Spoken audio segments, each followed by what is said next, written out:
देखिए ये क्वेश्चन जो है क्लास 12 का है, 2019 में पूछा गया था, ठीक है? बोर्ड है यूपी।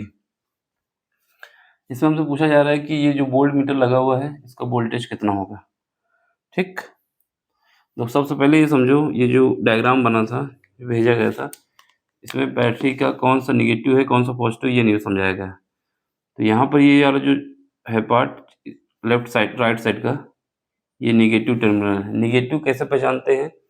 जो बैटरी का छोटा टर्मिनल होता है, वो नेगेटिव होता है और जो बड़ा होता है, पॉजिटिव होता है, ठीक है? तो ये पॉजिटिव है। सेम बात यहाँ पर भी है, ये इसका नेगेटिव है और ये इसका पॉजिटिव है, ठीक है? अब इसके जो रेजिस्टेंस दिए गए हैं, इनको बना लेते हैं या नहीं बनाते कोई दिक्कत नहीं, लेकिन बना लोगे तो किरचॉफ के नियम को लगाने में आसानी रहेगी। इस वजह से इसको बना लेते हैं, ठीक है? यहाँ का जो रेजिस्टेंस है, यहाँ पर भी बना लेते हैं। सारा खेल यहाँ पे ये है कि जो वोल्ट मीटर लगा हुआ है, इसका रेजिस्टेंस इनफाइनाइट होता है। क्या होता है? इनफाइनाइट। हमेशा दिमाग में रखना है, जब मेंशन नहीं करता तो उसका रेजिस्टेंस कितना मानोगे? इनफाइनाइट। यहाँ का जो R है वो क्या है? इनफाइनाइट है। इनफाइनाइट का मतलब है अनंत है। ये बताया नहीं गया है, ये हमको याद रखना है कि कभी भी वोल्ट मीटर लगा है, अगर उसका रेजिस्टेंस दे देता है तो कोई बात नहीं, अगर नहीं मेंशन करता तो वो इनफाइनाइट होगा, ठीक है? अब चलो, अगर कोई चीज़ इनफाइनाइट है, कोई भी चीज़ इनफाइनाइट है, तो वहाँ पर कभी भी करंट फ्लो नहीं होगी। क्या बोल रहा हूँ? अगर कोई चीज़ इनफाइनाइट है, तो वहाँ पर कोई भी करंट फ्लो नहीं होगी। ये बात याद रखनी है, समझ गए ना? जो चीज़ इनफाइनाइट है, अनंत पे है, वहाँ पर कोई करंट नहीं जाएगी। बार-बार बोल रहा हूँ कि दिमाग में चला जाए, ठीक है? चलो, इसका मतलब ये है, ये बैटरी में 18 वोल्ट की है, ये 12 वोल्ट की है। यहाँ से भी करंट निकलेगी, यहाँ से भी करंट निकलेगी, ठीक है? मैं क्या बोल रहा हूँ? ये बैटरी 18 वोल्ट की है, ये 12 वोल्ट की है। करंट यहाँ से भी निकलेगी, करंट यहाँ से भी निकलेगी। लेकिन अगर जैसे आपके पास ये यहाँ से फ़ोर्स हम लगा रहे हैं 10 न्यूटन का, है ना? फ़ोर्स लगा रहे हैं और यहाँ से फ़ोर्स लगा रहे हैं 15 न्यूटन का। तो ज़ाहिर-सी बात है, ये आएँगे तो पास में, लेकिन ये वाला निकल जाएगा आगे, है ना? क्यों? क्योंकि ये ज़्यादा फ़ोर्स है। तो वही काम इसमें भी है। ये करंट दोनों, यहाँ से भी करंट निकलेगी और यहाँ से भी निकलेगी, लेकिन ओवरऑल जो करंट का फ्लो होगा, इस बैटरी के थ्रू होगा, ठीक है? याद रखना, कैसे बताया? क्योंकि यहाँ का वोल्टेज ज़्यादा है, यहाँ का वोल्टेज कम है। तो इस बैटरी की कैपेसिटी ज़्यादा है, हाँ? तो यहाँ से जो करंट निकलेगी वो ज़्यादा निकलेगी और यहाँ से कम निकलेगी, लेकिन रिजल्टेंट करंट जो होगी वो इसकी ही करंट होगी, ठीक? चलो यहाँ से स्टार्ट करते हैं। यहाँ मान लेते हैं करंट I फ्लो हो रही है। क्या फ्लो हो रही? I। और यहाँ पर करंट कौन सी जाएगी? वो भी I जाएगी। ये मत सोचना कि यहाँ से करंट नहीं निकली थी, करंट निकली थी, लेकिन यहाँ की करंट ज़्यादा थी, इस वजह से ओवरऑल करंट यहीं से फ्लो हो रही है, ठीक है? तो चलो, यहाँ पर पहुँची, फिर यहाँ पर करंट मान लेते हैं। फिर उसके बाद वापस जो जाएगी वो यहाँ पर चली जाएगी। अब यहाँ पर करंट क्यों नहीं गई? यहाँ पर करंट इस वजह से नहीं की गई क्योंकि यहाँ का रेजिस्टेंस इनफाइनाइट है, तो पूरी की पूरी करंट वापस फ्लो होके इसी लूप से चली जाएगी। समझ गए? यहाँ से करंट नहीं जाएगी। क्यों नहीं जाएगी? क्योंकि यहाँ का रेजिस्टेंस इनफाइनाइट है, ठीक है? इस वजह से यहाँ पे करंट नहीं जाएगी। समझ लो, इम्पोर्टेंट क्वेश्चन है। यहाँ से करंट नहीं जाएगी, ठीक है? अब यहाँ से करंट जाएगी तो किरचॉफ का नियम एक बार यहाँ लगा देते हैं, एक बार यहाँ लगा देना, ठीक है? तो ये लूप एक है, एक लूप ये है। लूप का नाम दे देते हैं। पहले लूप अगर इसको मानना चाहो तो इसको मान लो, सेकंड लूप इसको मान लो, ठीक है? अब करंट का डिस्ट्रीब्यूशन तो कर दिया, अब हम मान लेते हैं, ये एजम्पशन जो होता है चलने का, ये आप पे डिपेंड करता है कैसे चलना चाहते हैं। हम मान लेते हैं यहाँ पर जो चलेंगे हम, कैसी डायरेक्शन है ये एंटी क्लॉकवाइज डायरेक्शन है, ठीक है?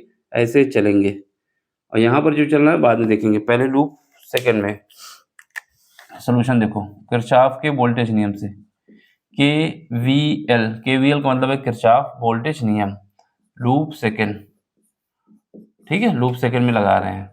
चलो, अब हमारे पास क्या है, हम यहाँ से स्टार्ट कर लेते हैं। ये पॉइंट ए मान लेते हैं, ये बी है, ये सी है, ये डी है, ये ऊपर ई मान लेते हैं, यहाँ पर एफ मान लेते हैं, ठीक है? अब हम क्या करते हैं, ए पॉइंट से मान लेते हैं, चलना स्टार्ट करते हैं। ए पॉइंट से चलेंगे, हमारे चलने की डायरेक्शन कैसी है? एंटी क्लॉकवाइज है। और करंट भी कैसे फ्लो हो रही है? करंट भी ऐसे ही फ्लो हो रही है।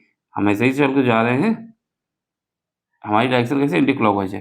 करंट भी हमारे पास ऐसे ही फ्लो हो रही है, ठीक है? तो क्या आएगा? करंट और हमारे चलने की डायरेक्शन सेम है। जब हमारे चलने की डायरेक्शन ऐसे से ऐसे है, ठीक है? अगर ऐसे होती तो उल्टा होता, सेम डायरेक्शन है ना। देखो मैं ऐसे चल के जा रहा हूँ, करंट भी ऐसे ही चल के आ रही है, तो यहाँ पर करंट और रेजिस्टेंस सेम डायरेक्शन में है, तो क्या हो जाएगा, ये हो जाएगा 2I, ठीक है, ओम के नियम से। और यहाँ पर देखो चल के मैं ऐसे जा रहा हूँ, जब ऐसे चल के जाऊंगा यहाँ से, तो यहाँ पर कौन सा टर्मिनल आया, अगर बैटरी का निगेटिव टर्मिनल आता है तो बैटरी में जो वोल्टेज है उसको निगेटिव लेंगे, अगर यहाँ पर पॉजिटिव आता चलने की डायरेक्शन में तो क्या लेते हैं, पॉजिटिव लेते हैं। फिलहाल निगेटिव आया है, क्या रखेंगे, -18 वोल्ट लिखेंगे, ठीक है। फिर आगे बढ़ेंगे, फिर ऐसे आगे बढ़ें, ठीक। अब ऐसे आगे बढ़ेंगे तो चलने की डायरेक्शन हमारी कैसे है, क्योंकि यहाँ से स्टार्ट किए हैं, यहाँ इस पॉइंट, इस वाले रेजिस्टेंस से, बी वाले से, ठीक। जब ऐसे चल के आएंगे तो कौन सा टर्मिनल आया, ऐसे चल के आएंगे तो बैटरी का पॉजिटिव टर्मिनल आया, पॉजिटिव आया तो क्या लिखेंगे, प्लस का 12 लिखेंगे। ये समझ में आया कि नहीं आया, क्योंकि मैं यहाँ से चलना स्टार्ट कर लिया हूँ, मान लिया हूँ, तो यहाँ से पहले इसको लिया रेजिस्टेंस, फिर इसको लिया, अब मैं ऐसे चल के आया तो यहाँ आ गया, ठीक है। तो बैटरी का कौन सा टर्मिनल आया, पॉजिटिव आया। अब यहाँ पे देखो मैं ऐसे चल के जा रहा हूँ, करंट भी ऐसे ही जा रही है, मेरी चलने की डायरेक्शन और करंट की डायरेक्शन, यहाँ पर करंट कौन सी करंट है, आई करंट है, दोनों सेम है ना। ये ऐसे चल के जाऊंगा तो कितना है, प्लस का 1, ये कितना है, R2 है, R2 1 है और करंट I है, तो कितना हो जाएगा 1I बराबर क्या होगा 0। यही किरचॉफ ने कहा था, किरचॉफ ने ये बताया था कि कोई भी बंद लूप हो उस पे जो टोटल वोल्टेज होगा उसका एल्जेब्रिक सम 0 होगा, वही हमने कर दिया है। एल्जेब्रिक सम का मतलब होता है अगर हमारा सम पॉजिटिव है तो पॉजिटिव लेंगे, नेगेटिव है तो नेगेटिव लेंगे। तो इसको सॉल्व कर लो, यहाँ पर कितना हो, ये कितना है, I है, ये 2I, कितना हो जाएगा 3I हो जाएगा। ये कितना है, -18 है, ये 12 है, तो कितना बचेगा 6, इस तरह भेज दोगे प्लस हो जाएगा, ठीक। ये माइनस का बचेगा लेकिन इस तरफ आ जाएगा तो प्लस हो जाएगा। तो यहाँ से पता चल गया कि जो करंट फ्लो हो रही है वो कितनी है, 2 एम्पियर की है। इसको जब काटेंगे तो कितना आएगा, 2 एम्पियर आ जाएगा। इसका मतलब इसमें जो करंट फ्लो हो रही है वो कितनी है, 2 एम्पियर की है, ठीक है। अब इस पे लगा दो लूप फर्स्ट पे, फर्स्ट में KVL, किरचॉफ वोल्टेज नियम लगाओ। चलो अब इसमें डायरेक्शन हम मान लेते हैं, फिर से हम डायरेक्शन मान लेते हैं, हम कैसे चल रहे हैं, ऐसे चलने की रख देते हैं ना, जैसा मानना चाहो आप पे डिपेंड है। मान लेते हैं क्लॉकवाइज, यहाँ पर एंटी क्लॉकवाइज माने थे, अब यहाँ क्लॉकवाइज मान लेते हैं घड़ी की डायरेक्शन पे, ठीक। अब यहाँ पे कहाँ से स्टार्ट करते हैं, यहाँ से स्टार्ट करते हैं बी से, ऐसे घूमते हुए जाएंगे, ठीक है, ऐसे घूमते हुए जाएंगे। चलो ये कितना है, हमारे चलने की डायरेक्शन ये है, यहाँ पर भी ऐसे चलना है, कितना है 2, और यहाँ पर करंट क्या है I। अब हम जब ऐसे चल के जाएंगे तो बैटरी कौन सा टर्मिनल आया, नेगेटिव, तो कितना लिखोगे, -18। और इसके बाद ये मान लेते हैं वोल्टेज मीटर में जो हमारे पास है इसको पॉजिटिव मान लेते हैं, ठीक है। तो ये क्या है, प्लस का, क्योंकि डायरेक्शन तुमको पता नहीं है अभी, फिलहाल करंट की वजह से तो पता चल गया, इसका मान लेते हैं प्लस आएगा, ठीक है। इसका प्लस मान लेंगे, बराबर क्या करेंगे 0। अब यहाँ से देखो, यहाँ से कितना है V, ठीक है, इसको हम इस तरफ भेज देते हैं, ये कितना हो जाएगा 18, यहाँ पर 2, ये इस तरफ आएगा तो प्लस का हो जाएगा, यहाँ पर कितना है 2, और इसका वैल्यू कितनी निकली, 2 निकली है, कितना आ गया 14 वोल्ट आया। और यहाँ से V इक्वल कितना आ गया 14 वोल्ट। देखो अगर हम इस पे निगेटिव भी मानते, समझो बात को, अगर हम इसका निगेटिव, जैसे यहाँ पर पॉजिटिव लिख दिया, क्योंकि इसमें तो कुछ दिख नहीं रहा कि पॉजिटिव है कौन सा निगेटिव है, मेंशन तो है नहीं। अगर हम यहाँ पे निगेटिव मानते हैं तो इसका रिजल्ट क्या आता, -14 आता, तो इसका मतलब जो हम माने थे वो गलत हो जाता। कैसे, कि एजम्पशन हमारा रॉन्ग होता, तो हम उसको जो भी वैल्यू निकलती उसको पॉजिटिव रखते। इस वजह से हमने अपना एजम्पशन माना कि हो सकता है पॉजिटिव हो, पॉजिटिव निकल गया। अगर यहाँ पर निगेटिव आता है तो हमें क्या करना है, बस साइन हटा देना है और उसकी वैल्यू बता देना है, ठीक है। दूसरी बात, ये फार्मूला हम लोग को याद होता है हमेशा के लिए, क्या होता है, E इक्वल टू क्या होता है, V प्लस IR, ये स्मॉल r होता है इंटरनल रेजिस्टेंस बैटरी का, तो इसका भी यूज कर सकते थे, ठीक है। बाकी किरचॉफ के नियम का भी यूज कर सकते थे, तो इसका फाइनल आंसर ये होगा।